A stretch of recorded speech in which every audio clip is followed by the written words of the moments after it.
Dengue, malaria போன்ற வார்த்தைகளை கேட்டு ஆனந்தப்படுவார்கள். இவ்வாறு ஒப்பிட்டு அவர்கள் ஆனந்தப்படுகிறார்கள். இதை இந்த தேசம் ஒருபோதும் மன்னிக்காது. மதிப்பிற்குரிய அவை தலைவர் அவர்களே, ஆழ்ந்து நன்கு சிந்திக்கப்பட்டதன் விளைவாக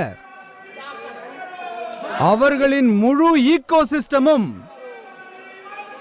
இந்து பாரம்பரியம், இந்து சமூகம் இந்த நாட்டின் கலாச்சாரத்தை,